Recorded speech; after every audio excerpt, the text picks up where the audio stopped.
Selamat datang kembali di sesi pembahasan mendalam kita. Hari ini kita akan membongkar sebuah studi kasus manajemen yang menurut saya sih benar-benar klasik ya, dan bikin penasaran. Ini dari buku Management Cases, karya Peter F. Drucker. Kita fokus ke kasus nomor 12, dilema yang dihadapi Alicia State College. Coba deh Anda bayangkan situasinya. Ada sebuah institusi, lagi tumpu pesat, tiba-tiba anggarannya dipotong. Nah, mereka dihadapkan pada pilihan yang, sulit banget. Harus pilih. Pertahankan program yang dibutuhkan sekali sama masyarakat, tapi jujur aja pelaksanaannya agak, ya gitu deh, berantakan. Atau, pertahankan program lain yang kualitasnya top markotop, efisien banget. Tapi, pertanyaannya, sepenting itukah program ini kalau dibanding yang tadi? Ini jadi semacam pertarungan antara kebutuhan versus kompetensi. Coba tempatkan diri Anda di posisi mereka. Pilih mana?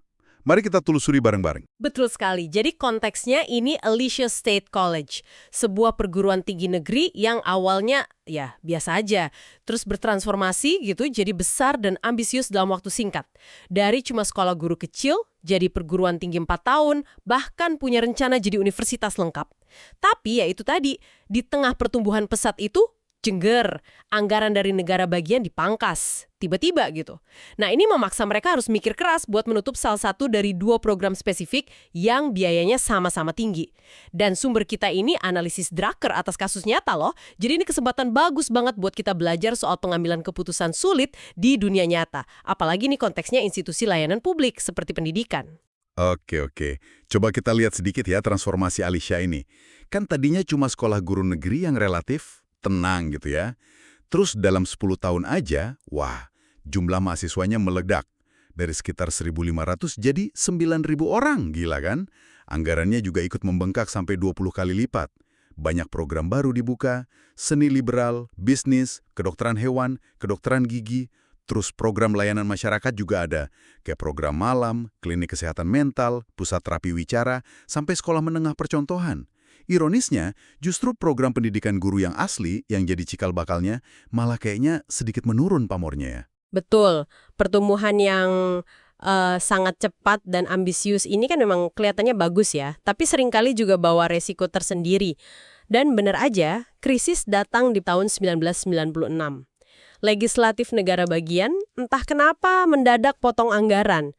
Ditambah lagi, pas momen itu ada kenaikan gaji dosen yang lumayan signifikan.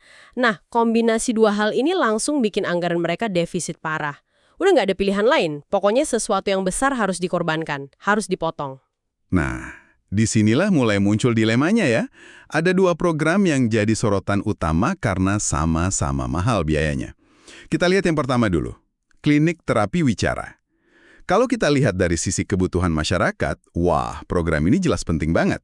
Ini, catat ya, satu-satunya fasilitas di daerah itu untuk anak-anak dengan gangguan bicara. Jadi kebutuhannya sangat nyata, sangat mendesak. Rasanya nggak ada yang bisa bantah soal ini. Iya, kebutuhannya memang tinggi sekali. Tapi, nah ini dia masalah besarnya.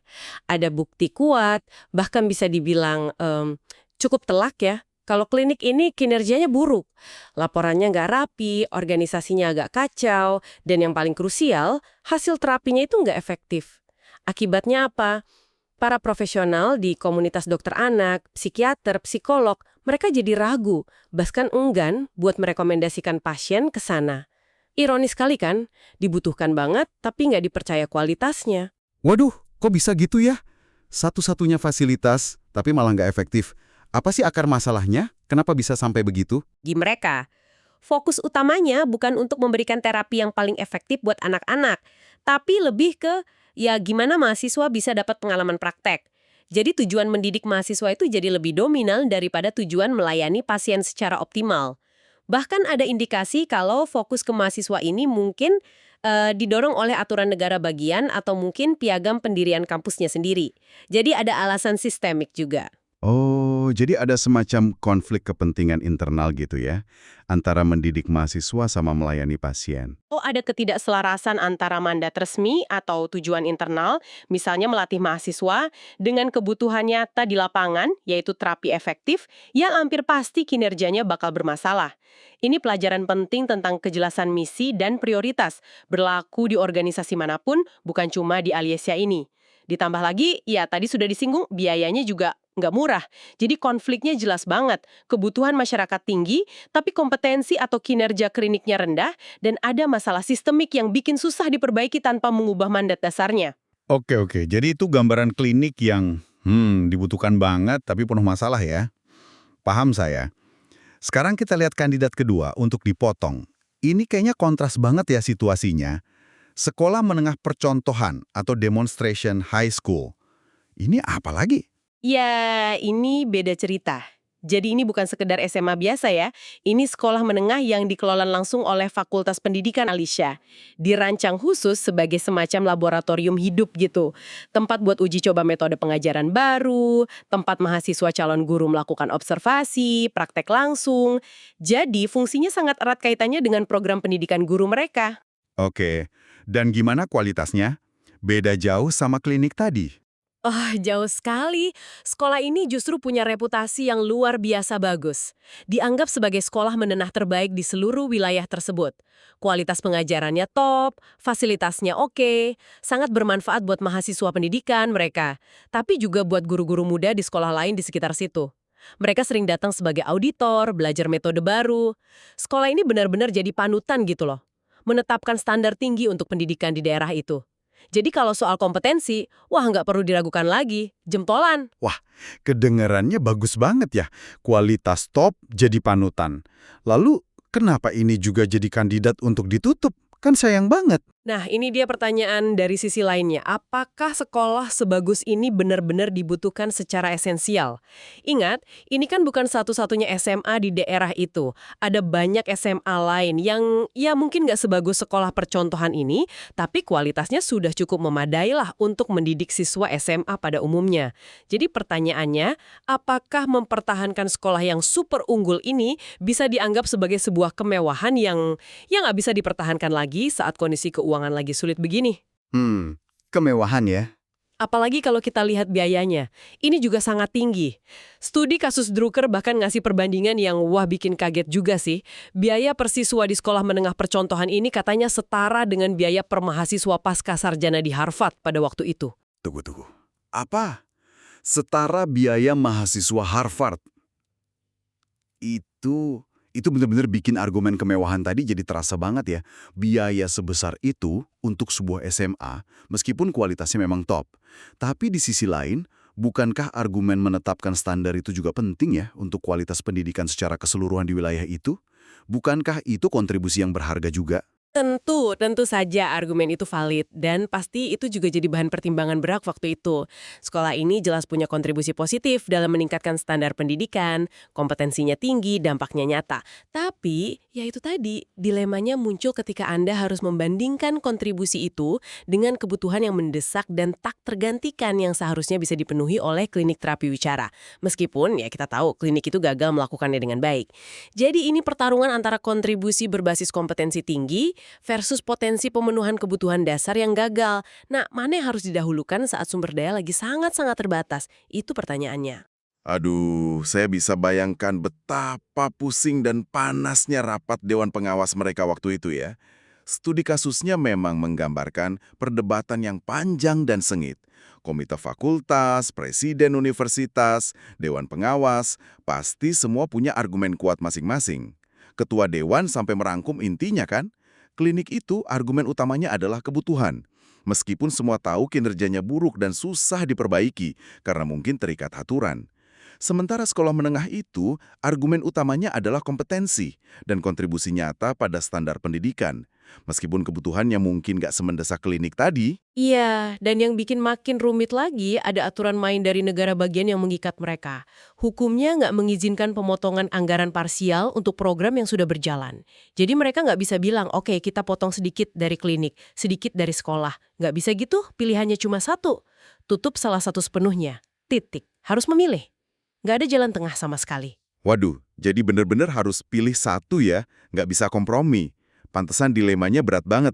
Saya coba bayangkan ada di posisi Dewan Pengawas itu, pasti pusing 7 keliling. Ini benar-benar dilema manajemen klasik ya. Tepat sekali. Dan ini membawa kita kembali ke pertanyaan inti untuk Anda, para pendengar. Renungkan.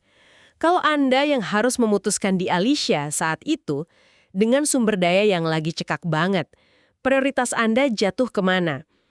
Apakah ke layanan vital yang jelas dibutuhkan tapi pelaksanaannya amburadul dan sulit diperbaiki?